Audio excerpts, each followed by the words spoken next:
to hell and back is in the job description.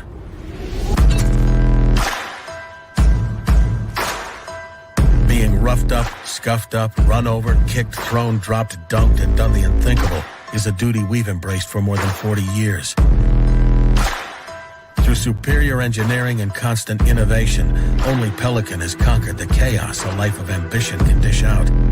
And we've done it to empower you. Yak Gadget, made in America, based outside of Nashville, Tennessee. Yak Gadget offers all kinds of storage accessories, quick mount motor mounts, anchor systems, track mounted accessories, even paddles. Go to yakgadget.com and get your kayak decked out for your next trip out on the water. The 153 Bait Company, based in Troy, Ohio, make everything from plastics to custom painted hard baits. Hook 'em hard and hook 'em off. All of our baits are made to order, and all of our hard baits are hand painted to order. So go to the153anglers.com to place your order today.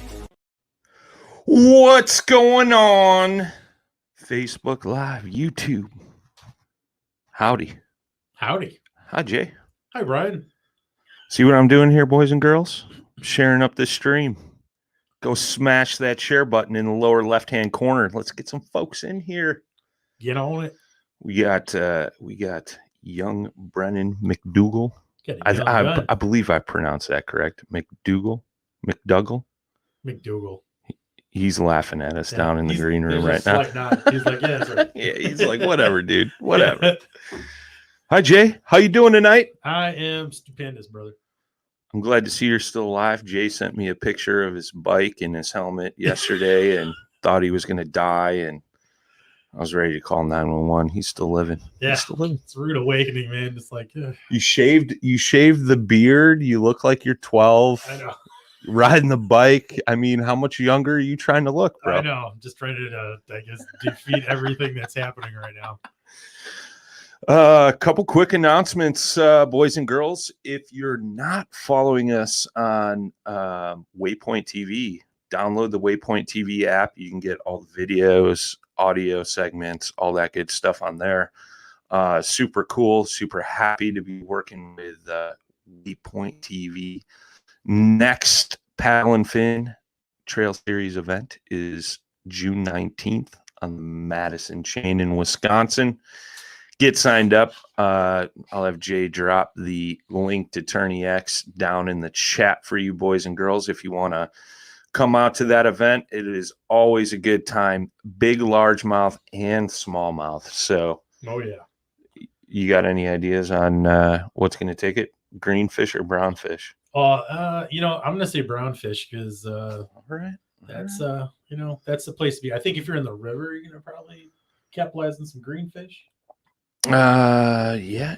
Well, you can capitalize on both. I mean, I've caught them both in the rivers. Yeah, that one secret spot on that one lake. Shh. Don't be giving my spots away, bro. But gonna be a good time. Also, I didn't tell you this. We're almost to episode number 600 from episode 1 of Paddle and Fin podcast. Say what? Yeah, we're, I think it's 580. I think this is 585. That's crazy. Something like that. Plus, we got a birthday coming up too. Is it 3 years? Am I doing the math correctly? Yeah. 2018, 3 years. So I think we're going to have a big shindig. We're going to get a bunch of the hosts on, stuff like that. Maybe give some stuff away. But if you guys are watching tonight and you want to see a specific return guest on the 3-year anniversary / episode 600, drop it in the comments. Let's hear who you guys want to hear from. Anybody but McKinstry. Jay gets a little embarrassed when McKinstry's on. You think he's red now? I mean, red. Look at me. I'm bright. I'm like reflecting light. But yeah, we're gonna have a big show. Usually those shows go. Man, I think the last one went 2.5 hours, so they're always fun. So we'll plan that. We'll release the date. More than likely, we'll try to plan it around that episode 600.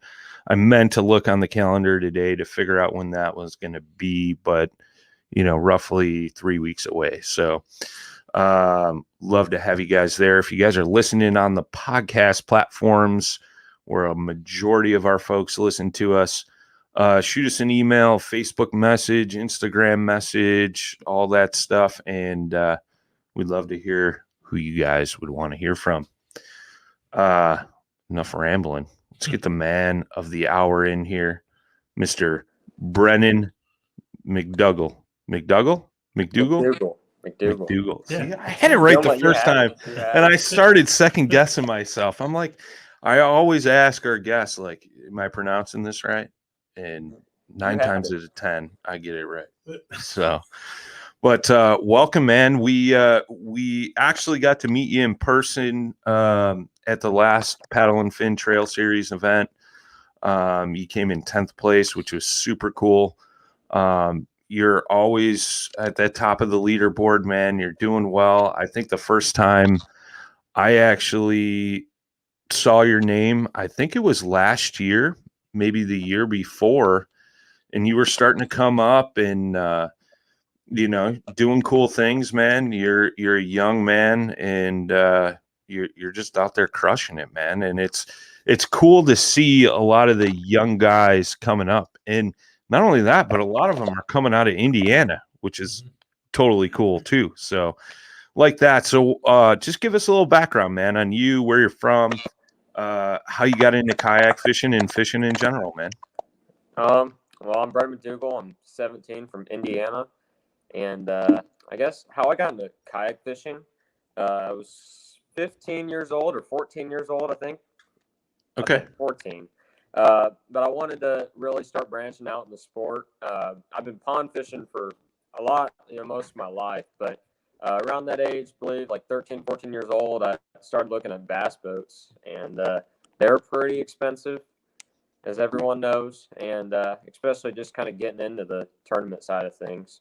And had some buddies that fish kayak tournaments. And they showed me around, their kayaks and everything, and I tried them out, and I just loved it ever since. So that's kind of how I got kayak fishing, and like I said, I loved it ever since. So very, very similar story to Jack Stenor. I mean, that was kind of his thing too, man. And you both come from Indiana, and that's one thing, man. I think he's grown up now, just graduated high school.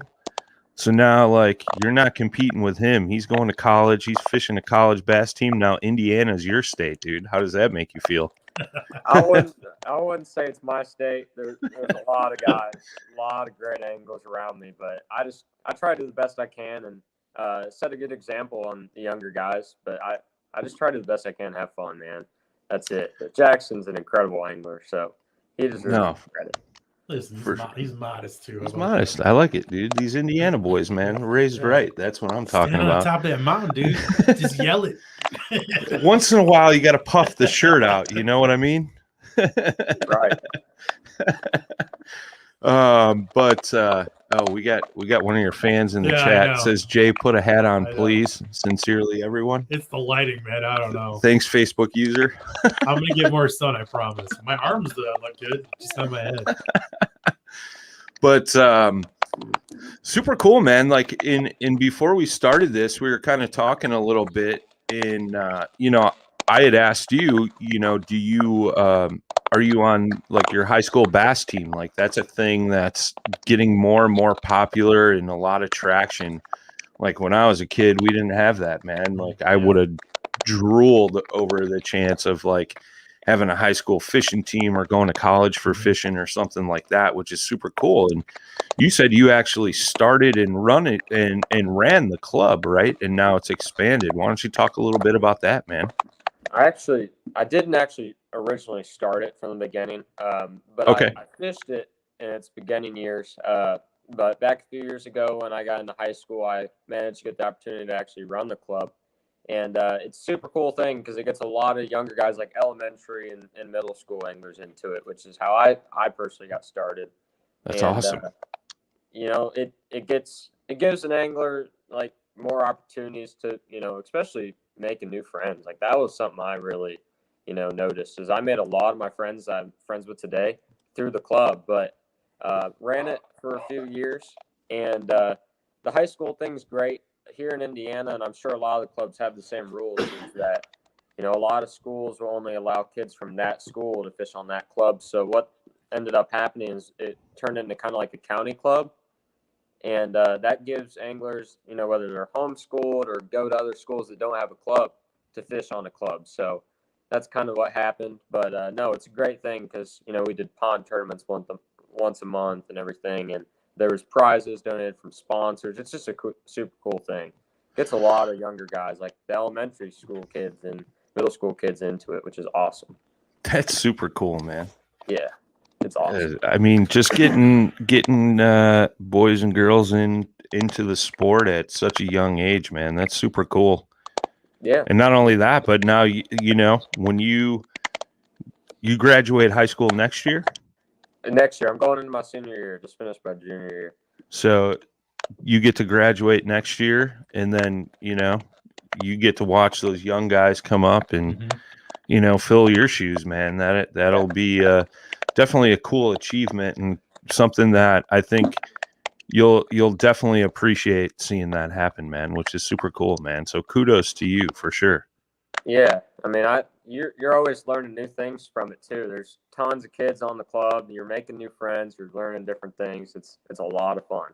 So, well, it's cool, man. I'm sure it may be a little intimidating, so to speak, like a man your age, trying to reach out to some of these older guys and, ask them, how to do things and stuff like that. And being able to talk amongst, your peers and being able to figure some stuff out, man, that's super cool, man. Yeah, it's awesome. But I don't discourage you from reaching out to like old geezers like Jay, for advice. Right. Yeah, I don't know what I can tell you, but it's funny. If somebody can guess Jay's age in chat, I will send them a Paddle and Fin Trail Series T-shirt, because Jay looks like he's 20, but he's much older. So there you go. But so you got plans like after high school? Are you looking at maybe going to college, fish at the collegiate level? I do. This year, throughout my junior year, I managed to, go look at some schools and everything, and I have a few schools in mind. But right now, I'm looking into, a good school for what I want to do as a career. But I would love to fish on the collegiate level. Yeah, and I've looked at a few schools, and I'm fortunate enough to have some be looking at me. So I just want to, wait. And throughout my senior year, like I said, I'm going to my senior year, so I feel like midway through my senior year, I'll really start to branch down and figure out where I want to go. Very cool, man. Very cool. yeah, that's cool, man. William Selby said you're 38. I think you should send that guy $20. Yeah, that's a huge compliment, bro. Ben Bowman said 43. Yeah. Is that close? I don't know. Is it? All right, so he's now 43. I know you're getting warmer, boys. But if you had if you didn't have to worry about, scholarships or money or anything, and there was one college team you wanted to be on, what would that be? Adrian in Michigan. Adrian in Michigan. Adrian. Were you at Adrian in Michigan? Yeah, man. Where's the contract? Don't worry. After we get done with this, we'll make some phone calls. We'll talk some sense into those boys. But that's super cool. Why Adrian? I mean, they have a good school as far as I know, and I haven't had the opportunity to actually go look at the school in person, but I know they have a good team as well. But I grew up, or I've spent a lot of time in Angola, Indiana. Okay. My grandma had a lake house there, and we still go up there today. But Adrian's like 40 minutes or something from there, and I feel like Angola's almost like my second home. And, right on. I want to stay like close to home, and if I can go to Adrian, like it's a good school, they have a good team, and it's close to there. So that's really, if I'm gonna be honest, I've always looked at Adrian, and that's kind of why I would want to go there. So if I get the opportunity, I would love to go there. But there's some other awesome schools. There's so many good schools out there. It's hard to choose. So, Is there any like requirements for these schools? Like, do you have to do like? I mean, obviously your grades, I imagine, but yeah, is there something about tournaments? You gotta like win a certain amount, or I don't really know about how, a college, at least like fishing coach or leader, however you want to say it, like they look at it. I know, obviously, like you said, the school looks at your GPA and your grades. And I think every like fishing coach for a college team, I think they do look at like your, some of your tournament finishes and whatnot. I think that's really it. I really don't know though, honestly. I wouldn't know, but I think it's a lot of tournament finishes and, grades, I guess. So I like it. certain schools, cool. I think, look for certain things in an angler, as far as I know. But I don't know. It's a good question. are any of the schools following you on social media?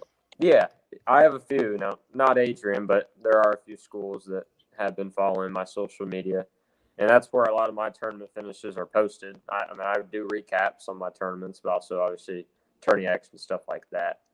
So. You need to start tagging that fishing team coach in all your posts. Be like, "What's up? What's up, bro?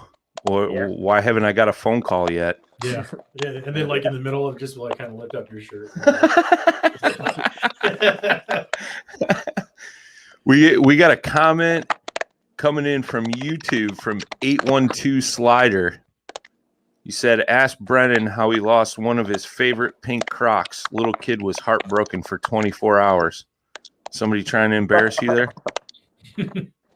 Well, I wear Crocs a lot. I wear Crocs all the time. I guess, let me think of, oh, yeah, I know this story. Oh, I lost them in a lake, right? I mean, I have a lake house, like I said, on James. I'm a James champ there in Angola. And, the ground or I got them stuck in the muck. I don't know how to. Oh, okay. Yeah, I was gonna say they're pink and they float. No, I got them stuck in the muck, and a good buddy of mine, Brian, which I'm assuming is the one who commented that, he got in and got them for me. He dove down, I think, and got them for me. That's cool. That's it. Yeah, and that was pretty heartbreaking because I wear Crocs all the time. They're my favorite shoes. Right on. So, but yeah. Why do you like the Crocs? I know there's like a lot of guys that like them, and then a lot of guys that hate them, and like there's the guys that make fun of the guys that wear Crocs, and then there's the guys that wear Crocs that make fun of the guys that wear sandals. So I don't really know. Talk me into wearing some Crocs because I've never even tried these things before. Well, they're convenient, right? I mean, you don't, and I guess that's the same with sandals, but they are convenient and they're comfortable.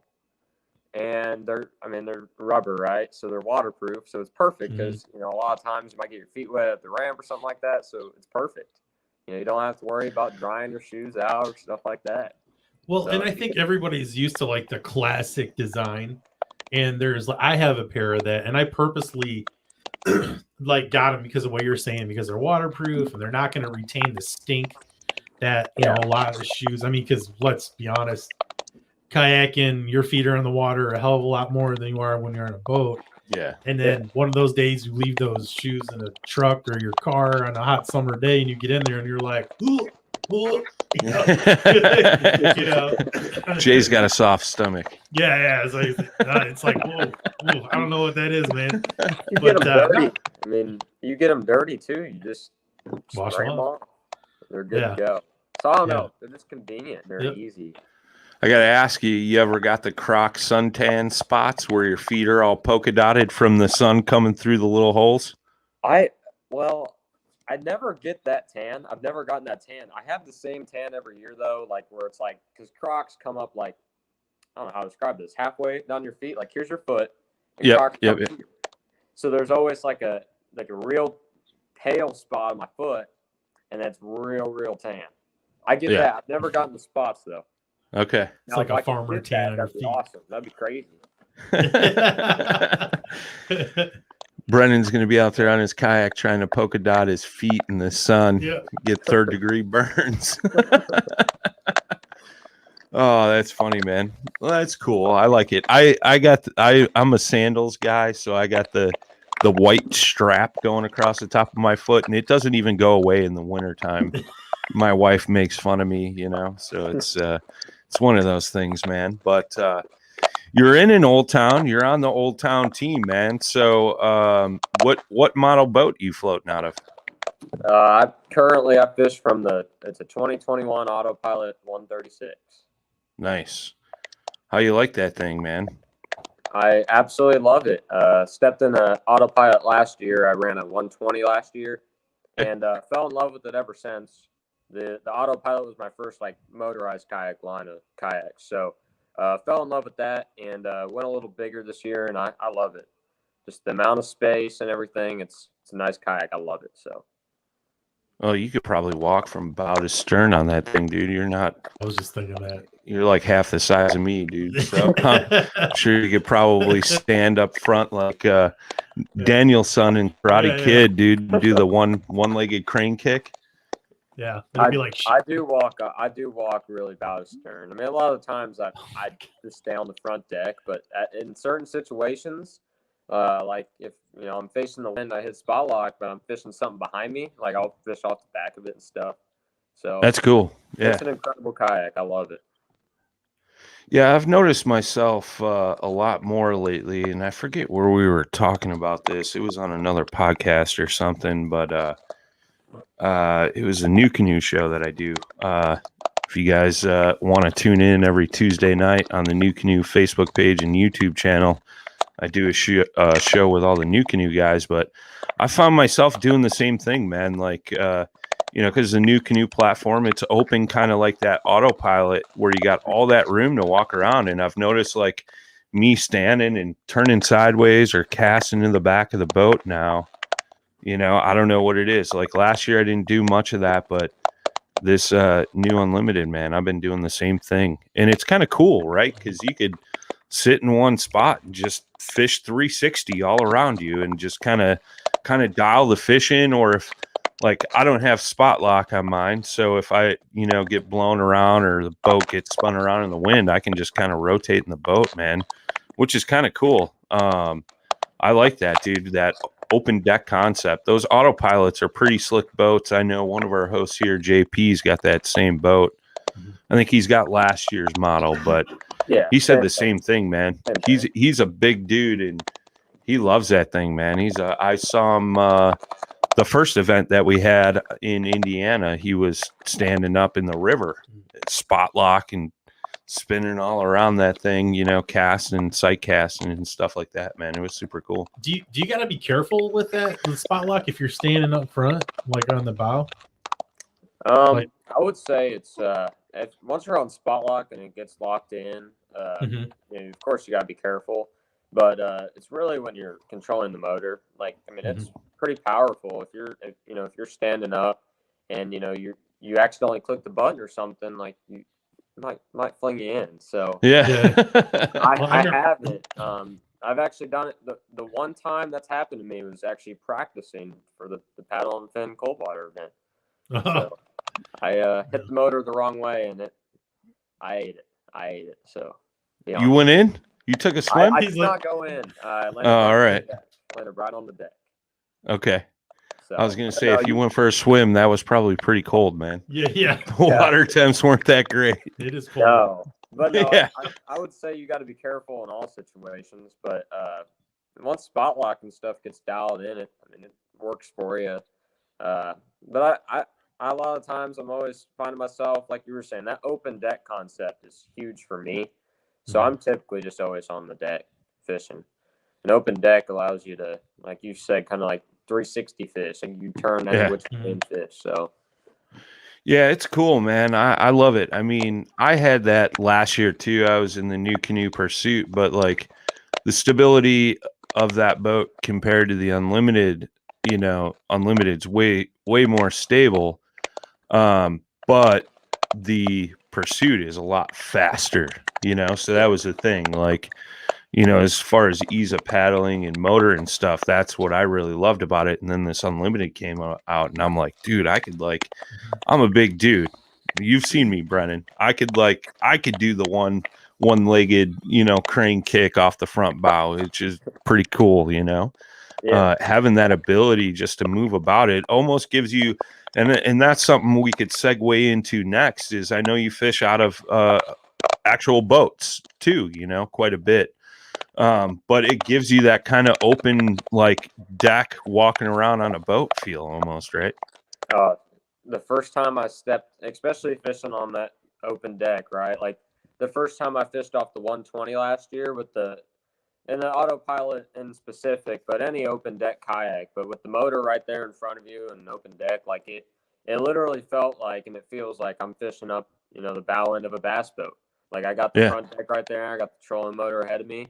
It feels no different. So that's something I noticed right away. Fishing off, because all my other kayaks, I've never had that full open deck like the autopilot brings you or some other kayaks. And with the motor right there, like I said, it feels like I'm fishing off, the front of a bass boat, which is awesome. Super cool. Heck yeah, man.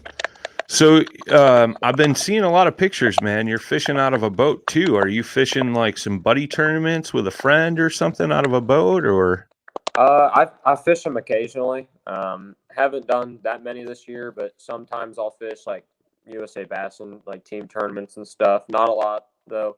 A lot of times I just go fun fishing with buddies off their boats and stuff. But I'll hop into a tournament every once in a while. It's fun because it's different than the kayak stuff. But I enjoy the kayak tournaments more. But whenever I can get into a bass boat tournament, I will. Every once in a while, I do it. That's cool, man. I dig that. I dig it. So, we were talking about, before we started, and, I definitely wanted to, definitely talk to you about, some of the struggles and the problems you have, like trying to travel to different events and stuff like that, being a young guy, man. Like, it's interesting because I know we did a podcast a while back with Susie Roloff, and hearing some of the struggles as a woman angler traveling to a general all male event, and it was interesting from that, and trying to get your perspective as a young guy who's like coming up, like, because I'm sure there's a bunch of kids nowadays. Not calling you a kid, but young men coming up that, want to get into the sport, and they see the Hobie events and the bass events and the KBF trail events and the paddle and fin trail series events. And they want to travel to some of these, but there's limitations. And I think, some of us as older guys, take that for granted. So like, what's some of the struggles in the issues that you faced, trying to come up and really get your name out and fish more of these bigger events, man? I would say the first struggle, earlier in my career, I guess you could say, or since I've started, was actually, traveling to these places driving wise. Because, of course, when I started, I was like 13, 14 years old. So I didn't have my license. My dad and stuff was super helpful. He would drive me to a lot of events. But of course, he couldn't drive me to, say there's a tournament on Eufaula or something like that, like far away or wherever. A lot of the national events he wasn't able to drive me conveniently to. So that was the first struggle really early on when I started, was actually being able to hitch rides or, being able to get somewhere. And of course now being able to drive since last year, it's helped a lot, and I've been able to travel a lot more. But now since I've started, and I still face it, is actually just being able to find places to stay sometimes. Like being under 18, like until I can get my own hotel, like I gotta, be able to either stay at people's campsites or, book a cabin or whatever. So that's really the biggest struggle. Like, I mean, that's the only thing that will hold me back a lot of times from traveling to an event. Like there were some events last year where I really want to go to, and some guys that I do travel with or have weren't able to go. So that's something that I really struggle with as a younger angler, is being able to find places to stay sometimes. So. Yeah, it was interesting, man. It's something that I think we don't even think about, because I think you got to be at least 18 to even reserve a campsite, right?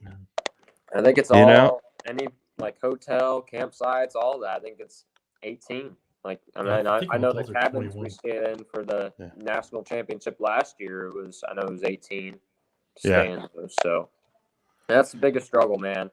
And a lot of times I'm able to make it to a lot of these events. Just sometimes staying with people that I travel with, I'm just not able to do it. Yeah. That's definitely the biggest struggle. See, and on the flip side, and I'm not by any means trying to offend you or compare you to the ladies, but like, Susie Roloff, like she would want to travel to a lot of the national events, but like, the expense of getting your own hotel or whatever was just too much. And it's like, you can't just necessarily go up to like some random dude and be like, hey, want to split a hotel room? She's married, a lot of guys are married, like kind of looks funny, you know what I mean? And I never really thought about that, and it's kind of interesting. And I think it's something that a lot of us guys take for granted, and especially the younger guys, man. Like, I know, it's a kind of similar story that we heard from Jackson Orr. Granted, like Jackson's dad, like stepped up and he fished tournaments too. So he was able to travel with him. His dad could get a hotel room, things like that, man. But trying to, kind of cut your teeth on your own doing that kind of thing, not everybody has that perfect scenario, dude. So kudos to you, man, for sticking it out and making those events and making it work and finding those guys to bunk with and travel with, dude. That's super cool. There's a ton of guys, like there's a ton of awesome people in the the kayak community, and everyone's looking out for one another. So I've managed. There's a lot of guys that are willing to stay with me, and I'm just super fortunate for that. Because if that wasn't able to happen, like if I wasn't able to stay with a lot of these guys, like I couldn't make it to these events. So, but the kayak community and the family is just awesome. So. Yeah, no, absolutely, man. I mean, that's like we talked, right before we started this. You're like, man, I'm considering Madison, and that's how this whole subject came up. And I was like, dude, we always got extra room at the campsites. Come on by, like that's the thing. So, yeah, man, if you're ever looking for a place to stay at one of these events, reach out to me, man. I'll track somebody down that's going to these events, man. We'll find you a place to crash for sure. That's awesome, man. But yeah, no, absolutely, man, absolutely. So, what's kind of your outlook for the rest of the year, man? What are you most looking forward to, and what big events you think you're going to make this year? I think looking forward, I think I'm gonna try to get to a couple trail events. I think I'll fish the KBF Trail on East-West Harbor and possibly Kentucky Lake. Okay. The Paddle and Fin Invitational, I think, that's in September. Yeah, that's in September, middle of September. So or beginning. I believe I'll be making it to that up in the cross. So that's something ever since I found out about it, I really wanted to get to that. Nice. So I'm looking forward to that. Of course, the national championship this year down in Shreveport, and I think that might be it. There's some other, of course, like the events in state and everything. Like I still fish, the local trails here in Indiana are awesome. So there's a few events I'm looking forward to here in state, but and possibly the Madison chain event as well if I can end up making it to that one.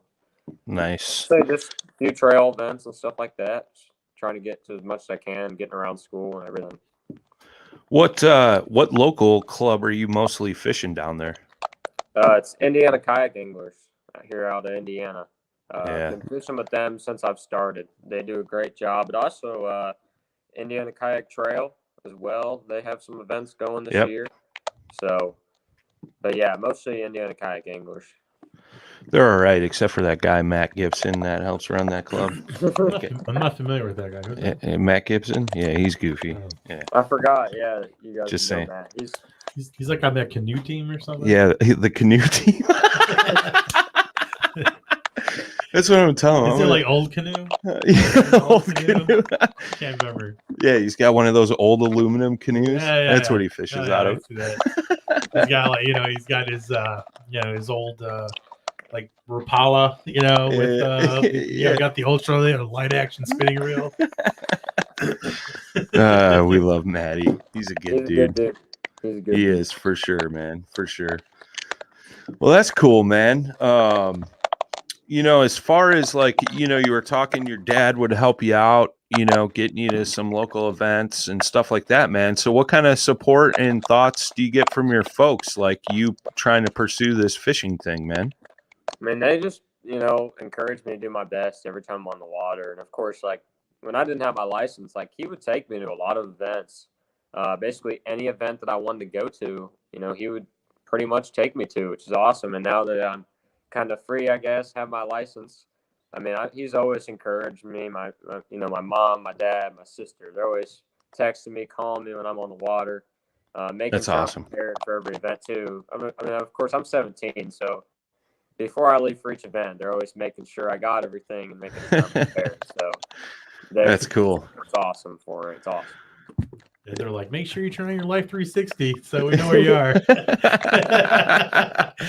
See, He knows what's up. I do the same thing to my kids. I'm like, man, you better, like, if you're traveling far, put on that, put that app on and let me know. Well, I remember when my son turned 16 and he got his license, and I was like, here you go. You take this car anywhere your sister's got to go. Guess who's driving her? He was like, oh, man, you're for real? So then he was smart, though. He was smart. He got a job and worked as much as he possibly could so he wouldn't have to drive his sister anywhere. But no, that's super cool, man.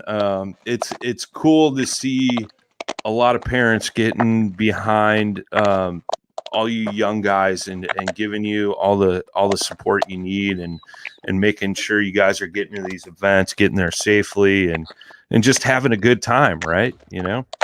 Yeah, for sure. I dig it, man. What else? You got anything, Jay? Well, I mean, when you're out there on the water, I mean, what are your thoughts? Like, how are you breaking up the lake? That's what I missed. Yeah. Yeah. How are you looking at everything? And also, how does your lure choice or selection, how is it affected by that? I would say if I'm going into a lake or a river, wherever it's at, an event that I've never been to, or even if I've been there before, I do a lot of map study before, as much as I can through like Navionics and everything, and even on like Google Earth, checking that, even looking at the weather going up to the event. And when I get to the water, I try to, like I said, the pre-planning is big for me, kind of knowing somewhat about the body of water I'm going to. And then I just kind of break it down from there. I try to find a few areas that I think will be best per the time of year and everything. And I try those out. And if that doesn't work, I'll kind of try to move to a plan B and a plan C. I typically, going into each event, I like to have 3 plans, like a plan A, plan B, and a plan C. And if I can find that in practice, that's an effective practice for me, I guess. Try to find a few different plans, a couple backup plans and everything. I like it. Yeah. I like it. So are you more of a power fisherman or finesse fisherman? I'm a finesse fisherman, 100%. I like it, dude. I have no patience for that. Dude, I used to be the biggest power fisherman. And I thought about this on the water this past weekend when I was fishing the home lake, dude. And I'm like, I probably should be like ripping a chatterbait through the weeds right now. But I'm like, I'm just going to fish this weed line with a shaky head and a slow work at Senko through the grass instead of, I don't know, man. It's something about it. And you get a lot of good bites. That's my thought initially when I start off like that. And then all of a sudden I'm fishing it like I'm basically power fishing a plastic, which sometimes works out. Yeah, sometimes. Yeah, I mean, it's like patience is just not my virtue. You got any friends like this, Brennan, where like they like to fish a certain style and they're not catching anything, but you're hammering them, right? And you're like, hey, bro, this is what they're hitting. Here's some of the baits. Tie one of these on and you'll catch fish. And then you give them the baits and they never tie them on and never use them. You got any friends like that? I got some friends from my school and stuff. Yeah. All right. They sound cool. Yeah, see? They Yeah, sound cool. You're not Jay's not the only one. Yep. Well, I just believe in my baits, man. I know. You know? Well, you gotta have confidence. Yeah. I mean, if they're catching fish, it's great. You know, it's like, you know, so what if you don't catch all the fish? You know? I caught some. Oh, that's super cool. Well, brother, we're winding it down, man. Any last thoughts, shout outs, thank yous, any of that good stuff you want to throw out there? I mean, I just want to thank you guys for having me on. This has been awesome. Of course, man. I want to thank my friends, family, and everything for getting on here and for all the support.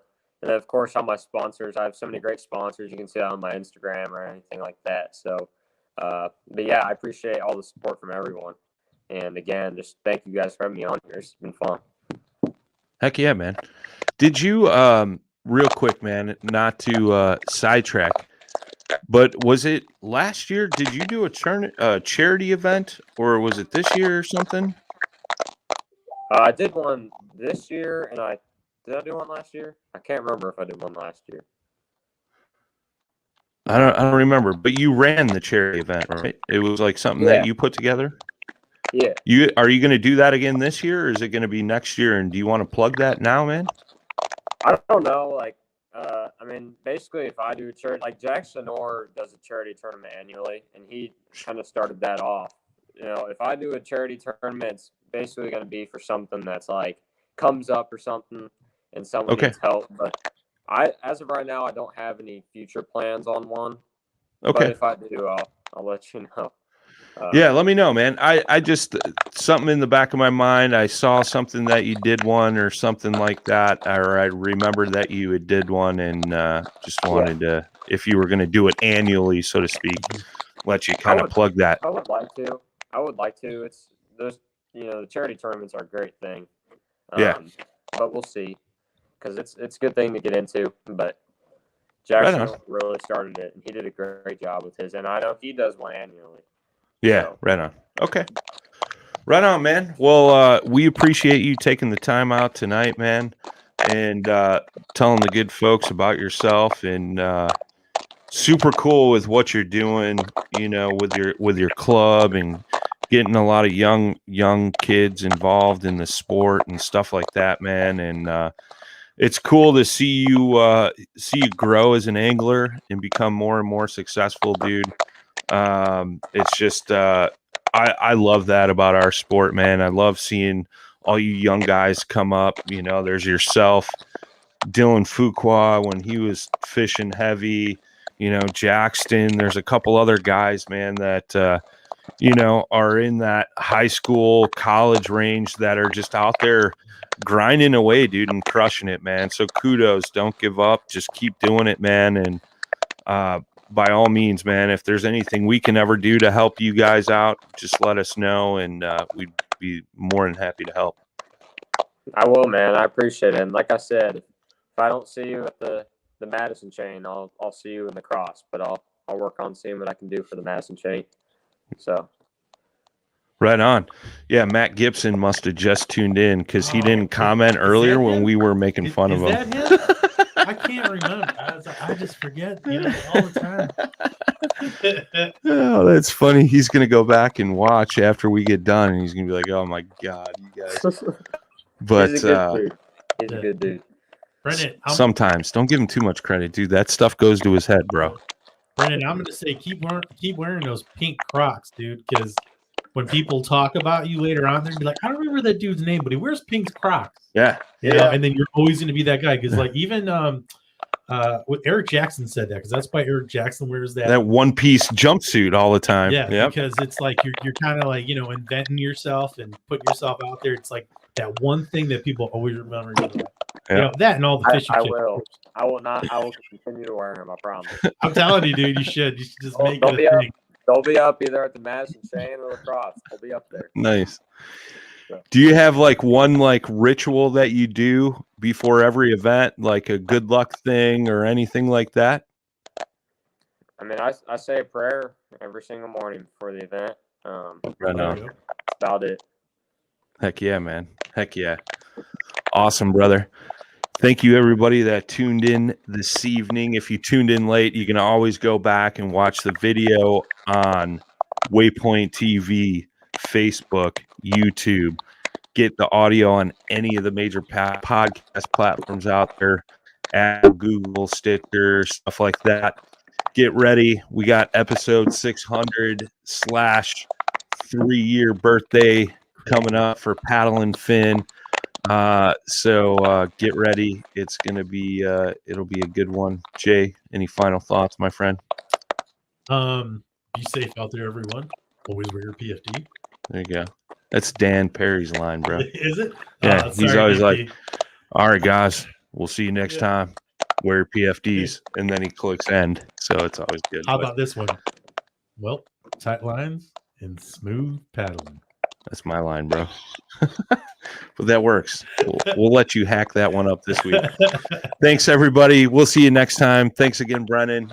And we'll catch you guys next Thursday, 7 Central, 8 Eastern.